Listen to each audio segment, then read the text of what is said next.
Le constat est le suivant. On a 2 fois plus d'ancêtres femmes que hommes et on constate aussi que ce sont toujours les mêmes hommes qui le font et toujours les mêmes hommes qui ne le font pas. Bonjour à tous. Dans cette vidéo, nous allons nous intéresser à la question suivante. Qui sont les hommes au sommet de la hiérarchie? Comme nous l'avons vu dans la précédente vidéo, il existe un principe fondamental qui régisse les femmes, l'hypergamie. En effet, les femmes sont attirées par des hommes avec un haut niveau d'études, un haut statut social, etc., etc. Étant donné que cette question est quand même complexe à répondre, je me suis posé une autre question.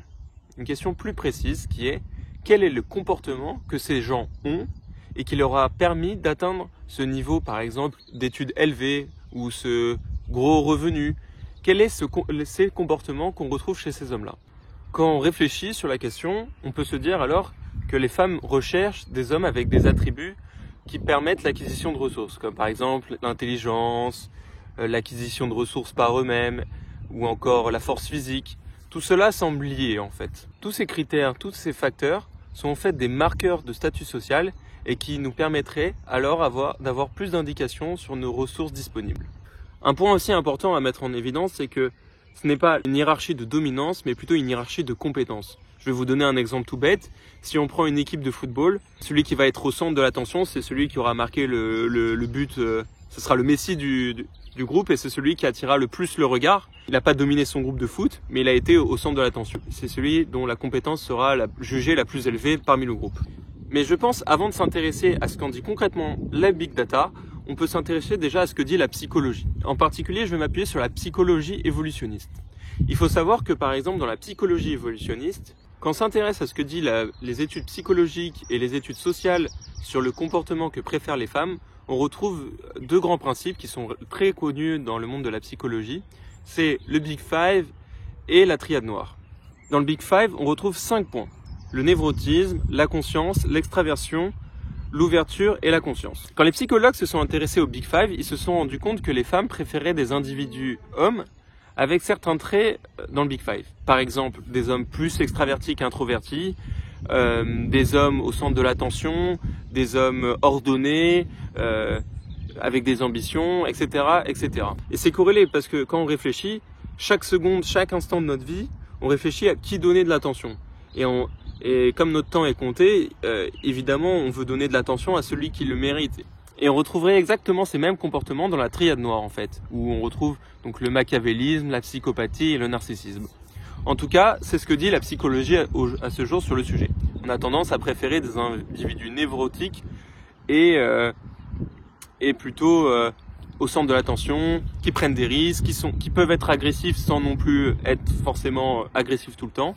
Il faut réussir à trouver un compromis. Comme vous avez pu le voir dans, par exemple, la série L'arnaqueur de Tinder, on constate que cet individu appartient très clairement au machiavélisme et qu'il a réussi à duper de nombreuses femmes juste en tirant parti du fait que les femmes seraient attirées par tel genre d'homme, bien habillé, physiquement attirant, donc beau, avec un certain dimorphisme sexuel ou avec aussi un haut niveau de revenus, donc un homme vraiment séduisant pour les femmes, mais aussi qui cache quelque chose de ténébreux et qui reste très mystérieux à vue d'œil. Les gens qui font partie de la triade noire ont tendance à avoir des qualités que souvent d'autres gens n'ont pas. Par exemple, ils sont plus stables émotionnellement, mais pour différentes raisons. Par exemple, le psychopathe, il est plus stable émotionnellement parce que il n'est pas affecté par les mêmes choses que nous. Il ressent pas quand il y a un danger, il prend pas ça pour un danger. Il rigole quand quelqu'un souffre. C'est quand même assez différent. Par contre, quand il y a aussi le travail dur, le narcissique a tendance à travailler beaucoup plus dur parce qu'il aime bien se sentir au centre de l'attention. Et ce qui est intéressant, c'est que les psychologues ont constaté que les femmes préfèrent des individus qui appartiennent au groupe de la triade noire à un stage jeune. C'est-à-dire que quand elles sont jeunes, elles vont être intéressées par des gens un peu plus narcissiques, psychopathes ou machiavéliques qu'à un âge plus vieux où elles auraient plus maturé et donc choisiraient des individus plus stables. En tout cas, à ce jour, la recherche en psychologie sur le sujet montre que les femmes aiment les gens avec du pouvoir. Comme j'ai déjà dit dans ma première vidéo, les femmes seraient aussi attirées chimiquement par des hommes avec un haut niveau de testostérone et un haut niveau de sérotonine car les deux sont liés. La sérotonine a un impact sur notre dominance. On a tendance à être plus agressif plus on a un haut niveau de sérotonine et on a tendance à être plus dominant et donc qui dit dominance dit aussi plus de pouvoir. Mais ici, je tiens à préciser quelque chose d'important.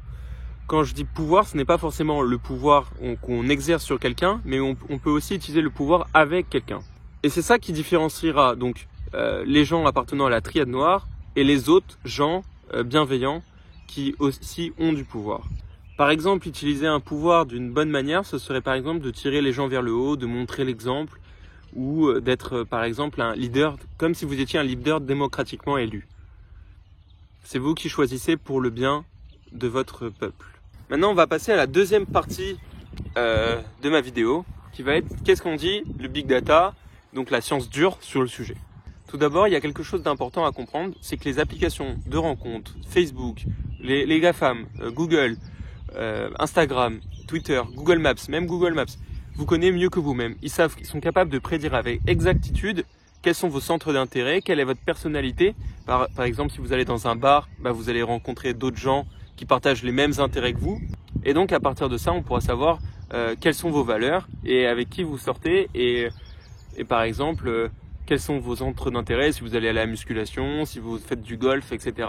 Ça dépend parce qu'ils savent exactement où vous êtes. Facebook nous connaît mieux si on laisse 10 likes sur Facebook qu'un partenaire de travail, par exemple, alors on peut passer 8 heures par jour avec lui, tous les jours, il nous connaîtra mieux que lui. À partir de 150 likes, il nous connaît mieux que nos propres membres de notre famille. Et à partir de 300 likes, de notre époux ou épouse. Ce qui est quand même très fascinant quand on y réfléchit. Et ce n'est pas tout. En fonction de notre tête, de notre visage, des psychologues se sont amusés donc à mettre des photos très normalisées, avec tous devaient respecter la même tête, pas d'expression sur le visage, un regard strict sur la caméra, un angle bien précis, pas de maquillage, etc.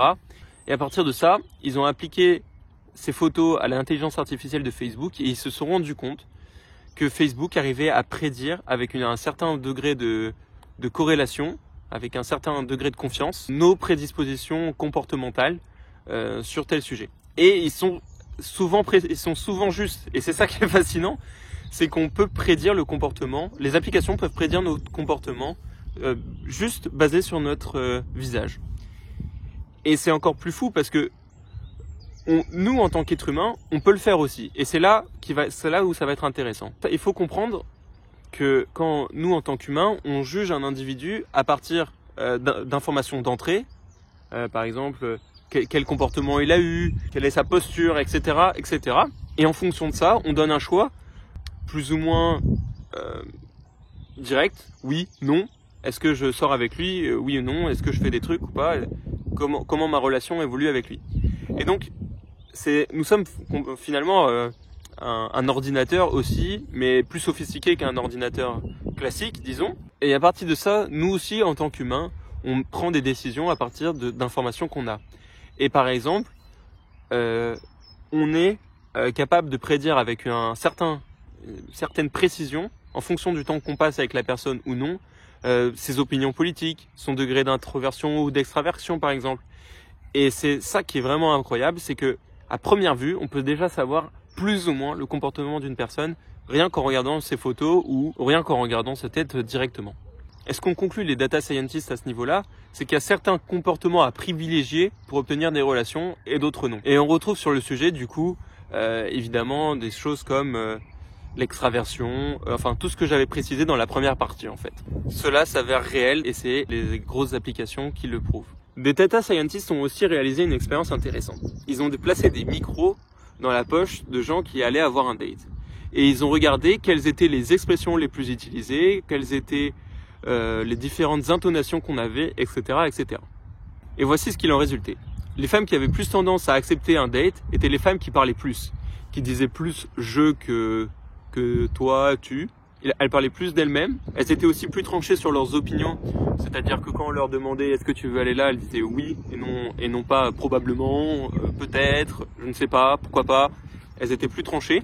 Elles réalisaient aussi plus d'autonotation du style « est-ce que tu es d'accord ? Est-ce que ça te va ? Tout te convient ?» Et aussi, il y avait un dernier point, il n'y avait pas beaucoup de questions qui étaient mises en place dans la conversation. Et c'était beaucoup plus une discussion plutôt qu'un interview. Qu'est-ce qu'on peut tirer de ça ? C'est que, étant donné que les femmes aiment beaucoup parler d'elles-mêmes, on attend aussi que l'homme, dans les premiers dates, soit un peu plus mystérieux et qu'il garde un peu plus ce qu'il a à dire pour les prochaines fois. C'est comme si le sujet principal des premiers dates, c'était la femme et non pas l'homme.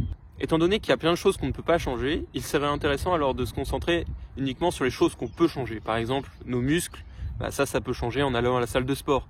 Ou notre degré de compétence, comme je l'avais montré tout à l'heure, en travaillant, en étant plus discipliné et en se motivant davantage pour effectuer ce qui nous plaît dans la vie. Le changement peut commencer à partir du moment où vous comprenez ce qui n'est pas attirant et ce qui est attirant pour les femmes. Et non pas ce qu'elles disent, parce que c'est complètement différent de ce qu'elles veulent vraiment. Avant de terminer cette vidéo, je voulais aussi vous préciser que si vous avez des problèmes dans votre vie et que si vous voulez avancer sur certains sujets, notamment en psychologie humaine et comportementale, et que vous ne savez pas comment vous comporter, quelles sont les meilleures manières d'atteindre vos objectifs, eh ben, je peux vous aider. Je suis en train de me former pour être coach et donc je fais ça gratuitement pour le moment et donc n'hésitez pas à m'envoyer un message. Voilà. En tout cas, merci d'avoir regardé cette vidéo. À bientôt. C'était Ruben.